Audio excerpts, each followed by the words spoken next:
Hey there, and thanks again for joining us on another episode of the Impulsive Thinker podcast.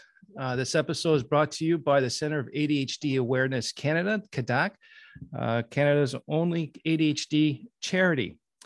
Today, I have Megan O'Neill, who's from Ottawa, Ontario, and she is a mindset mentor, a certified core beliefs engineering practitioner, which I got a lot of interest in. She helps clients break free of limiting subconscious beliefs, fears, and patterns. Megan, thank you for your time today. Oh, nice to be here. Can you clarify me this certified core beliefs engineering and why do you concentrate on core beliefs? Well, I had a lot of mindset blocks myself, especially in the area of relationships. That's how I started out on this whole thing. As you know, I grew up in a family with my dad being ADD and my brother, and my parents' marriage had fallen apart like when I was a teenager, and I had a lot of beliefs that I inherited about relationships. So my boyfriend, who's now my husband, recommended this core belief engineering to me, who also is ADD, by the way. And I just recognized that I was being held back by a lot of old beliefs about relationships in my family, which were in contrast to what I understood to be logical and, present day, how I felt about my husband, my boyfriend at the time. So I dove into this to do some work on myself. And I just really enjoyed, I think it just really resonated with me that the idea that your beliefs create your reality, that your beliefs determine, how you feel, how you think, how you act. There was something about that that made a lot of sense to me. Because I saw friends of mine, for example, who were, wonderful people who were very intelligent, who understood what to do logically, but reacted a different way. And when I was explained to me by a core belief engineering practitioner what was happening on this, on the surface or in the subconscious mind, was that you had beliefs that were contrary to what you wanted in your present day life. And so there was the two of them were in contrast to each other. So what you often hear if you are a core belief engineering practitioner is people come to us to say that they recognize patterns, that they see that these patterns don't work logically and intellectually, but there's a part of their mind that is resistant to change. That's where the engineering part, you'll like this as an engineer. The engineering part comes in to re-engineer those beliefs. That's my job every day, is to help people to recognize their beliefs. And then I excavate, because I don't know if you wanted me to dive into this, but I'll just explain the mind from the point of view of No, please do. Please do. Okay. So imagine that there's a pie and that it's in all these different slices, and each slice represents a subconscious part of your mind that has a job, a particular job. So as the example that I had used to you was that if you were to see me and the kids were to walk in, my teenagers, you'd hear me go into a different voice and have a different way of interacting with them. That's my mother subconscious part. Those are reflective of the mother parts, the mother beliefs that I inherited from my own mother. Sometimes I say to myself, oh my God, I can't believe how much I sound like my mother. Well, that's not really surprising, because those are the primary beliefs in which I, absorbed in order to become a mom. Right. Now, I also have created my own beliefs about motherhood. But when you get into the car, Andre, and you're driving to go to the store, you turn on the radio, you're thinking about other things. And your driving part is responsible for the driving. So we're going in and out of these parts of our mind all the time. And those parts, those subconscious parts, have a job, and the job is based on a belief system. Really, that's what mindset is. Mindset is a system of beliefs, and the engineering part comes in, is creating a new system of beliefs. Okay, can you repeat that again? Because that's the first time I've heard that definition of mindset. Okay, well, this is just my own definition. No, I think it's very valid, and I want that repeated so we can all hear it again, because my ADHD brain was on something else, and I want to rehear it.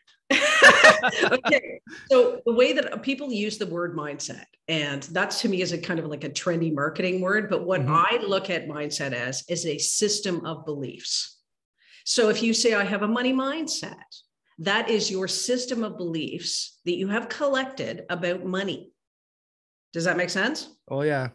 Yes, it does. Yeah. So mindset is a system of beliefs. Yeah. That's huge. Yeah. So you change your beliefs, you change your system. Right. And you're always changing your beliefs. You're constantly changing your beliefs. I don't have the same beliefs about parenting that my mom did. Most of them I do, but I have also new beliefs that I have collected through my own education. Yeah. So that's growth. That's what I would term as personal growth. Right. So the past self is never the same as your present self, and your future self will also be different than your present self. Exactly. You're always if you choose to grow. So, right. And I think you do anyway. I think you're constantly updating your belief system. Mm-hmm. You're learning new things. Subconscious mind, conscious mind. Is there any way to simplify what the differences are and what they both do and what they don't do? I would say your conscious mind reflects your present day. Say, for example, I'm 52. Then my belief system that you're hearing coming out reflects that of a 52. That's a conscious decision I'm making based on a 52-year-old self and everything that I've learned to this point. The subconscious is often based in the past, and it's often you can recognize it because it's automatic and it doesn't feel like it's reflective often. The subconscious part that doesn't work for you, the reason why you recognize it and why my clients have always recognized it is because it is in direct contrast to what they want presently. So they're like, I don't want to do these patterns anymore, but they keep automatically popping up and taking over my mind. Okay. So your consciousness is more cognitive. Right. And present awareness. Okay. No, that's cool. Were you done with your pie analogy? Yep. Okay. Because I really like that analogy of having your brain, your mind being different parts. And I never really related that to how every part has a different personality. Yep. Because a lot of these personality assessments, a lot of the books out there you read, the way I was raised is you're born with a personality and that's all you have. And if you had different personalities, you're almost accused of being a narcissist or not an honest person. So are all those different parts of the mind personalities they'll have some consistency, or are they relatively different or not relatively different? No, I think they're quite different. In my work that I work with different parts, right? Right. So for example, if you're an entrepreneur, and this is what I often work on, an entrepreneur might work on their money mindset. Particularly women entrepreneurs have to work on their money mindset. And that's a very different personality than, for example, their mother part, if they are a mother. I'm using the mother thing. It must be in a rut today. But anyway, I'm using that as an example because then they'll go and spend a lot of money, for example, on Christmas presents right now. Right. Their mother part will override their logical banker part, right? Mm-hmm. So there's different philosophies for each part of your subconscious parts. Each one has a different philosophy. Each one has a different function, which is why people often feel stuck, because one part believes this and another part believes this. And you got a conflict. Conflict. You feel stuck. You feel like you're going to procrastinate. If you're an entrepreneur, you procrastinate maybe. Mm-hmm. And in many ways, the procrastination is a strategy based on a belief. So it'll be a strategy that I'm going to procrastinate because underneath the procrastination, which is a strategy, the belief is I'm too fearful of failure. So therefore I won't do. Yeah, that's a common ADHD belief. Yeah. So how do these beliefs come to be? Like you're saying they are subconscious, right? These core beliefs are subconscious. Yeah. So how do these core beliefs become real, or how do they develop? So if you think about the major beliefs that I usually deal with are usually what you have absorbed in childhood. And no surprise here, but a lot of time it's your family of origin. So, your mom and dad are the caretakers that bring you up. School, of course, society. We're constantly as children absorbing those beliefs. And as you said, when you're a little kid, you don't have the cognition yet. Right. So you don't have the ability to say to yourself, well, that belief doesn't work for me, or I don't agree with that belief.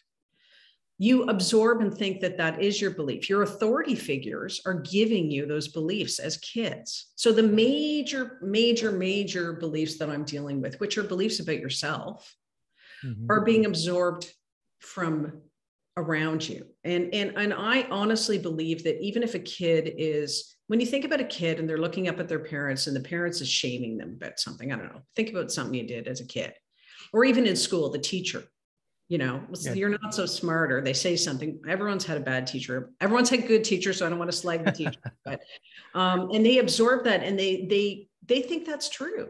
They think that authority figure is correct. And so what they do is they take that and they make that a part of their identity. That's who I am. I am that, what the authority figure has told me.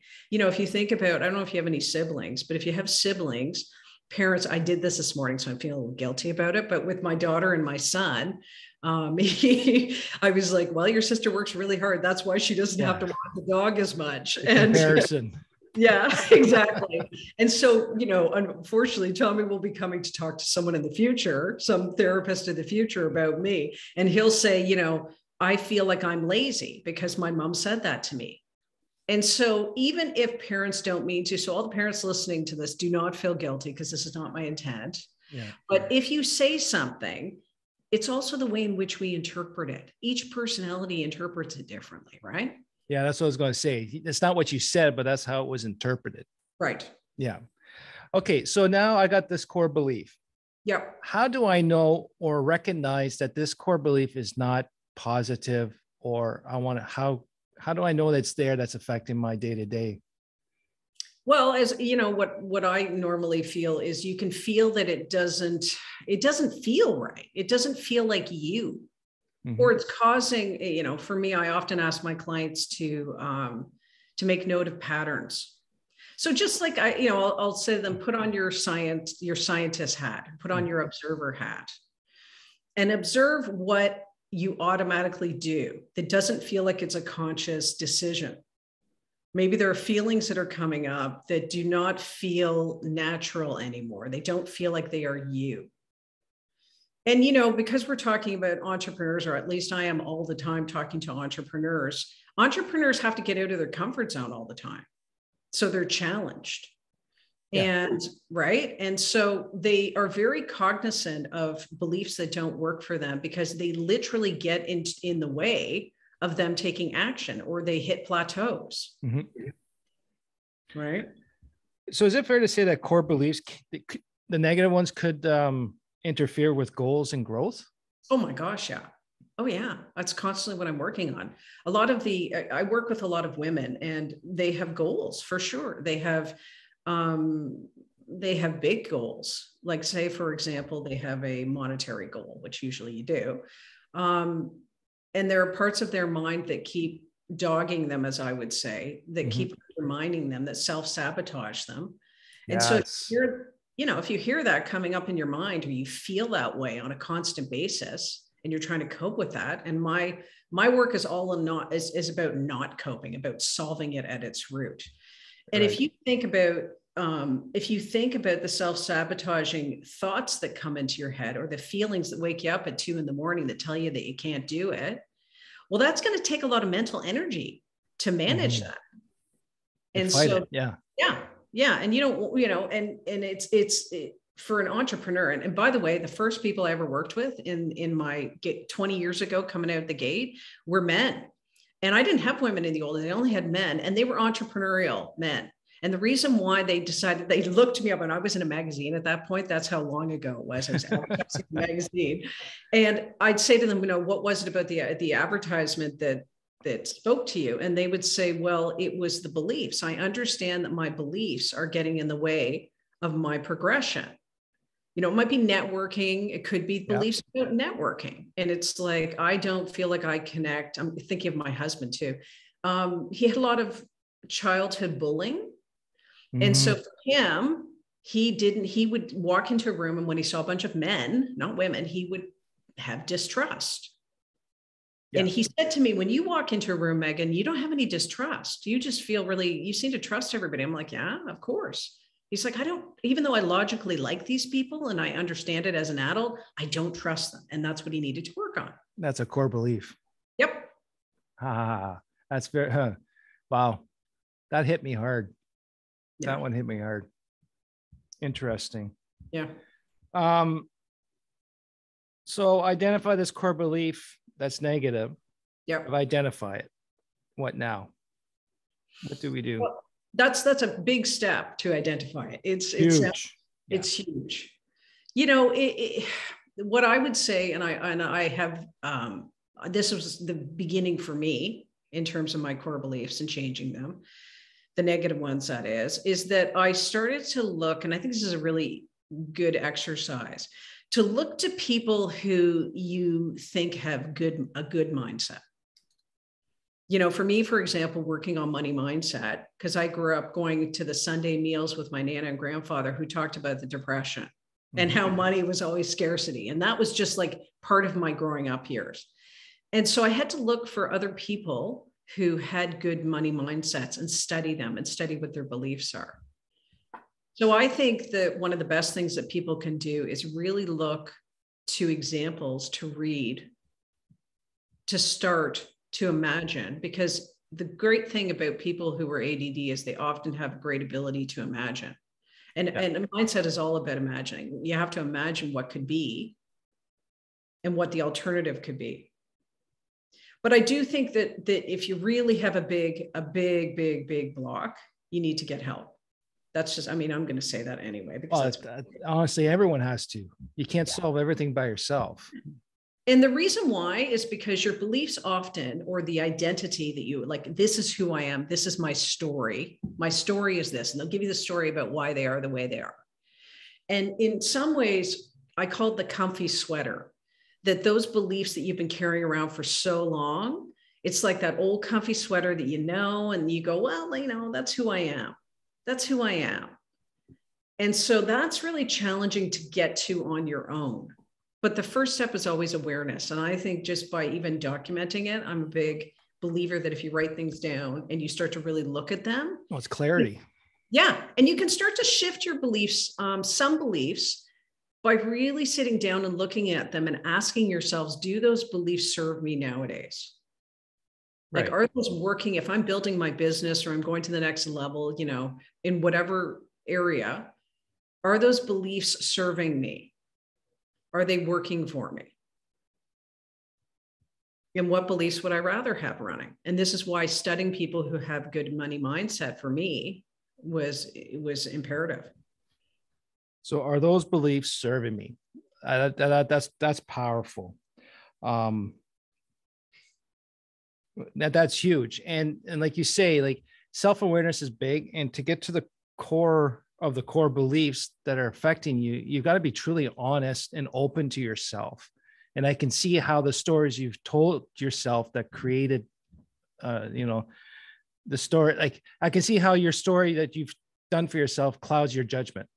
Yeah. And sometimes you'll need someone else to kind of say, well, no, you're looking at it the wrong way, or different, not necessarily the wrong way, but maybe you're missing something here that you keep overriding. I know I did that a lot, where I think subconsciously I would just ignore that part I didn't want to deal with. And I needed someone to say, well, what about that part, Andre? Why are you hiding from it or ignoring it? And I've convinced myself that was not a problem, because I think subconsciously I didn't want to deal with it at the time.